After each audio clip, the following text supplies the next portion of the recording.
Esta es una producción de Grupo Fórmula. Encuentra más contenido como este en radioformula.mx. Pues mira, para saber qué está pasando, hablé con varios epidemiólogos, virólogos, con funcionarios de la actual administración, con algunas personas que trabajan en distintos hospitales, tanto públicos como privados. ¿Hablaste con López-Gatell? Y con el subsecretario López-Gatell, que como sabemos es la persona que ha designado el gobierno mexicano como pues el principal vocero y coordinador de los esfuerzos para esta emergencia. Y bueno, lo que me parece importante aclarar, porque sí había visto mucha alarma en los últimos días pensando si el gobierno mexicano estaba escondiendo casos. Yo no puedo asegurar una cosa ni otra, pero en mi investigación lo que yo puedo decir es no hay ninguna fuente que se acerque siquiera a decir que el gobierno está escondiendo casos. Se lo pregunté directamente a Hugo López-Gatell y me dice que por supuesto que no, que el gobierno no está escondiendo casos. Y lo que todos coinciden, entonces cuando uno les pregunta, bueno, si no están escondiendo casos, entonces ¿por qué no hay más casos? Y lo que ellos contestan es, porque esos son los casos que sabemos por las pruebas que hacemos. Y aquí es donde hay una diferencia, digamos, entre algunos de los investigadores que entrevisté, algunos de ellos están citados en el artículo, y la parte del gobierno del señor López-Gatell. Él insiste en que no es necesario hacer mayor cantidad de número de pruebas porque hay 5 formas en que se están monitoreando la evolución del virus que no pasan únicamente por la detección con esta prueba de laboratorio que se llama PCR de personas que hayan viajado a los países que ya tienen una contagio sostenido del virus a nivel local versus las personas que ya podrían empezar a contagiarse en México de manera local.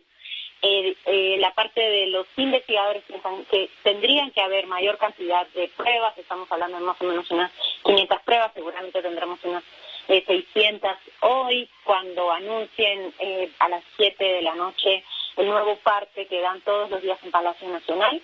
Eso por una parte. Y por otra parte, es importante para la audiencia saber qué otras formas está utilizando el gobierno mexicano para monitorear y que no claro. únicamente eso que ellos están anunciando. Lo que te están dando a conocer, lo que tú expresas pues en tu trabajo, en donde haces un resumen estupendo hoy en tu columna semanal del periódico El Universal, lo que se están diciendo es que se han tomado mediciones.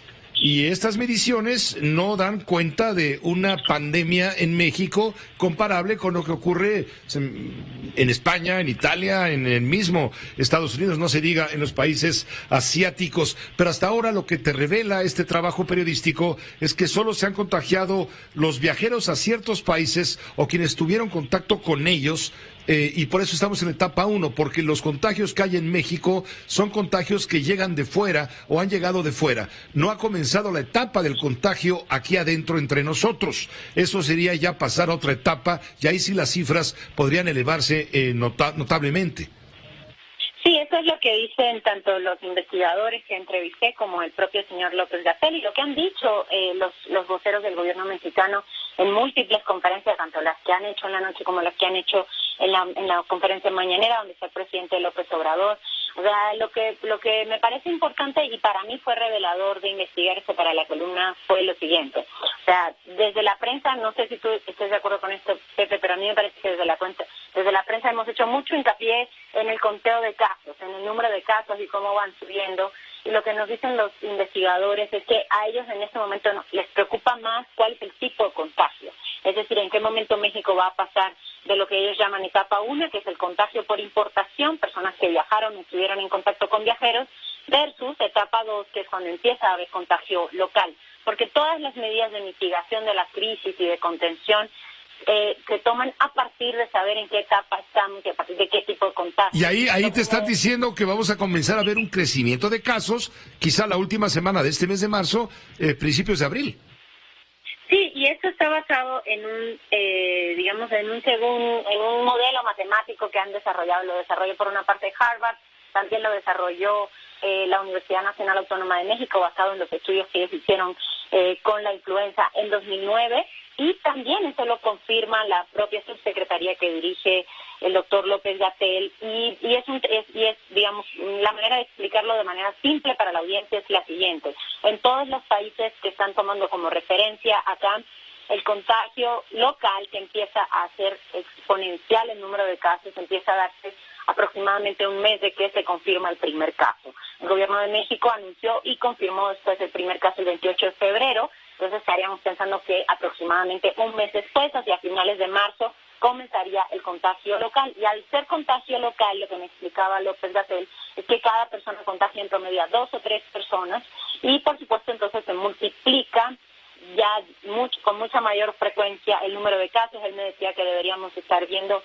en promedio cada 6 días el doble de casos.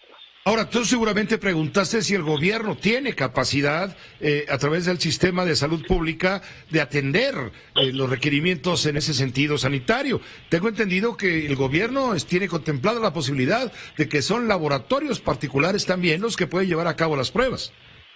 Ellos lo que nos dijeron es que hay una serie, hasta ahora el INDRE, como saben, es quien ha hecho las pruebas, quien ha hecho las confirmaciones, y lo que van a empezar a hacer a partir de esa segunda etapa, según me dijeron, es que van a descentralizar el diagnóstico, así le llama el doctor López-Gatell, y eso significa que no solamente se van a hacer en estos primeros centros de detección que ya se han tenido, sino que también laboratorios privados. Él me decía, esperaríamos que incluso los laboratorios más comunes donde la gente va a tomarse sangre, no necesariamente solo hospitales, lleguen a hacerse pruebas de manera que se pueda descentralizar la prueba. Pero aquí hay algo importante. Ellos me decía que la condición que han puesto a estos laboratorios privados es que no especulen con el precio de la prueba, dado que es una emergencia de salud pública, y que no vayan a cobrar un precio excesivo que supere 4 o 5 veces el costo de la prueba que ellos estiman a partir de lo que están haciendo ya en el INDRE en este momento. Exactamente. López-Gatell incluso te confirma que ya hay laboratorios que están,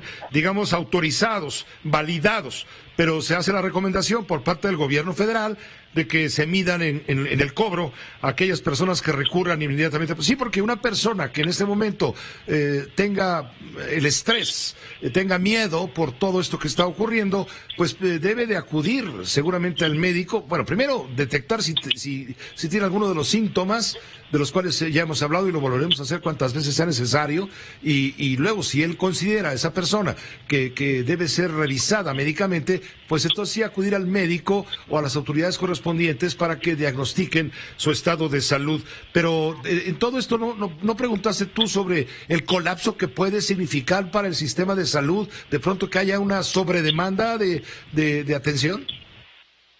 Sí, pero también me parece importante en este punto hacer hincapié en los entrevistados con los que yo hablé para esta columna. Me decían que sería importante que los periodistas empecemos a hacer cada vez preguntas más específicas. Por ejemplo, ellos me decían que se ha preguntado muchas veces a los voceros del gobierno si México está preparado para la crisis, ¿no? Y pues naturalmente van a responder, sí, estamos preparados.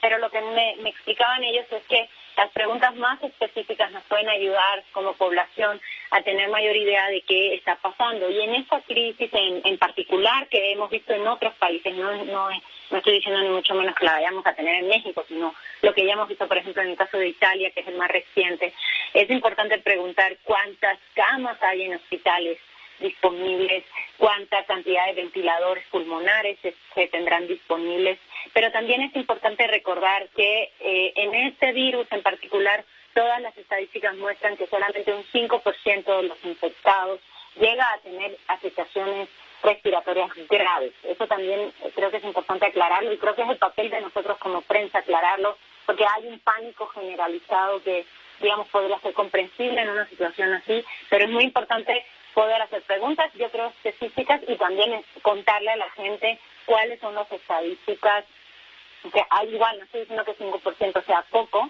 pero sí es importante aquí recalcar cuáles son los grupos vulnerables, que también lo ha difundido muchísimo tanto la Organización Mundial de la Salud como el gobierno mexicano, que son las personas que tienen otras enfermedades, que tienen enfermedades respiratorias asociadas, y que tienen más de 60 años, hablando de los casos que han llegado a ser graves y necesitado de estos ventiladores. Esta fue una producción de Grupo Fórmula. Encuentra más contenido como este en radioformula.mx.